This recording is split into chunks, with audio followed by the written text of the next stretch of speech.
Moscow asked Russian analysts to describe the coming presidential election campaign, and their answers contain a uniform theme, a circus, a carnival, a sideshow. What they do not call it is a real election. With the victory of President Vladimir V. Putin assured, the real contest, analysts said, is the bare-knuckled, no-holds-barred fight to determine who or what comes after him by the end of his next 6 years in office, in 2024.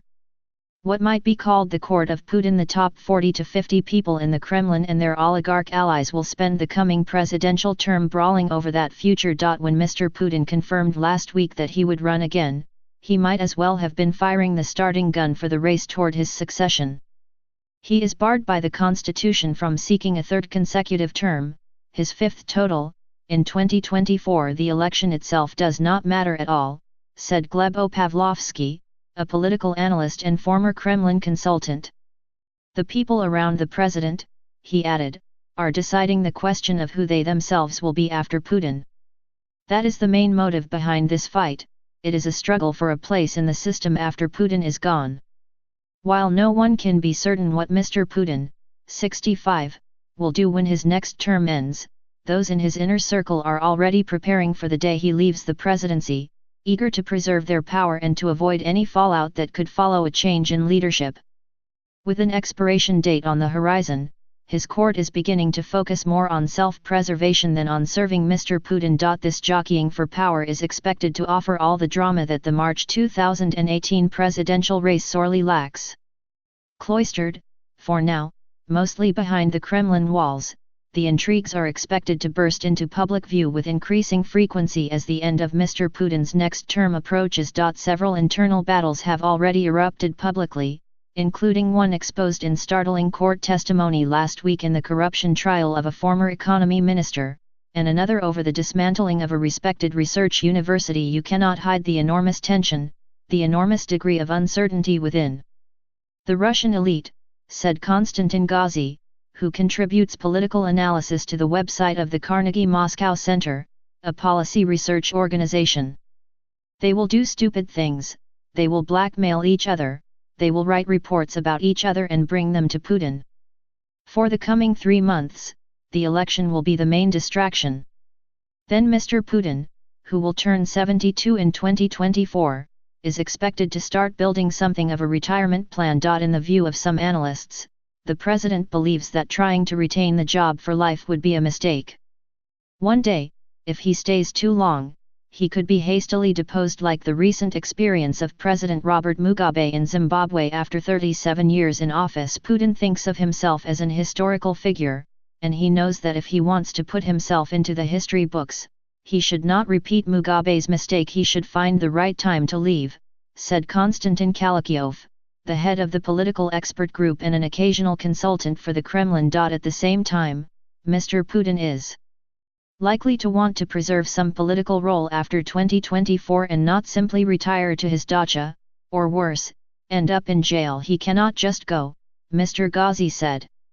He knows perfectly well that if his successor fails, they will both be prosecuted. Some expect Mr. Putin to reshape the constitution to create some kind of higher military or security council, appointing himself to lead it and securing his influence. I cannot imagine a situation where he gives all power to the successor. He does not trust anybody, Mr. Gazi said. Mr. Putin has done something similar before. When his second consecutive term as president ended in 2008, he served as prime minister during the one-term presidency of Dmitry Medvedev, although it was understood he remained the country's ultimate leader. Starting with the election of 2012, the president's term in office was extended from 4 years to 6. Mr. Pavlovsky, who worked in the Kremlin under President Boris N. Yeltsin, recalled that the process to replace Mr. Yeltsin, who was ailing, began right after he won the 1996 election and would clearly not run again. It meant rebuilding the state, not just replacing the man. We knew that Yeltsin would be gone in 2000, and we did not want the state to go with him, Mr. Pavlovsky said. It was Yeltsin's Russia. Yeltsin was going, so Yeltsin's Russia was going too, and we had to found a new Russia. Mr. Yeltsin appointed Mr. Putin his successor in 2000, and he has been the most powerful man in Russia ever since. Because Mr. Putin has centralized so much power, the question of who will succeed him is especially urgent today. We have Putin's Russia, Mr. Pavlovsky said. If Putin is gone, Putin's Russia also has to go. That is also a dangerous situation. His entourage understands this and wants to preserve Putin's Russia after he is gone. So the various factions within the Putin court will seek to convince the president to name an heir apparent who best preserves their collective interests. For those angling to succeed the president, it is a high-wire act. Candidates need to be careful not to be seen as an immediate threat to the president, notoriously protective of his position. Push too hard, too fast, and a person could be purged. And as 2024 approaches, Mr. Putin's ability to protect likely successors could lessen, putting them at risk of being brought down by rivals. As a result, no one is expected to seek the heir apparent title openly. People considered possible successors are ready to pay not to be called that, Mr. Kalakiov said. The Kremlin dismissed talk of internal intrigues, with Dmitry Peskov, Mr. Putin's spokesman, calling such speculation the favorite pastime of political analysts. That is what they do, he said. There have already been signs of Mr. Putin's influence starting to ebb, however, and a few brutish spats among the elite have spilled into the open. Russia's former economy minister, Alexei Vyulyukayev, delivered a long, emotional soliloquy at the closing of his corruption trial on Thursday. He faces up to 10 years in a penal colony on charges of soliciting a $2 million bribe to approve a major oil deal sought by the state oil giant Rosneft, run by Igor Isakin, a Putin ally and former military intelligence agent. Mr. Yulyukayev pleaded not guilty, accusing Mr. Sakin of setting up a cloak and dagger sting operation by proffering a gift of fine wine and homemade sausages to disguise a brown leather satchel brimming with dollars. In his speech, the former minister warned the Kremlin elite that anyone could be next in the docket. Never send to know for whom the bell tolls, it tolls for thee, he said, quoting the classic lines of John Donne. It can toll for any one of you. It's become very easy, a bag, a basket, a grainy video, 3 clicks, and it's ready.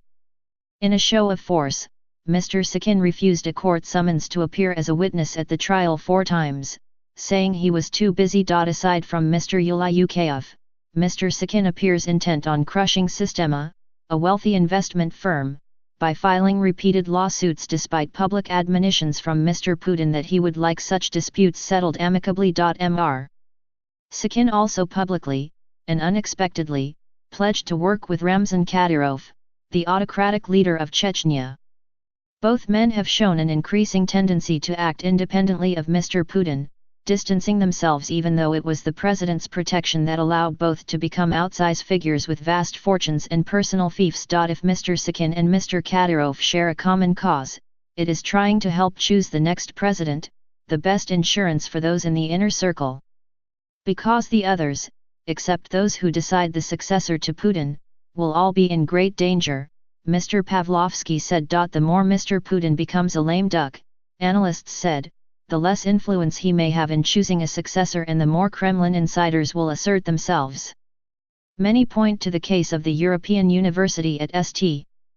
Petersburg as an example that Mr. Putin's protection is no longer as robust. By numerous accounts, Mr. Putin tried to preserve the university, a respected private, liberal, postgraduate institution.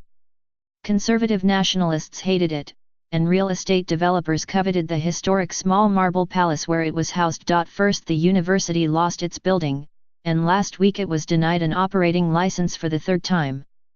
The demise came despite what one senior university official and various Russian news reports described as 3 attempts by Mr. Putin to get the education ministry to protect the place. What matters now is your own potential independent of Putin, Mr. Pavlovsky said, because the moment is rapidly approaching when Putin will not be able to help you.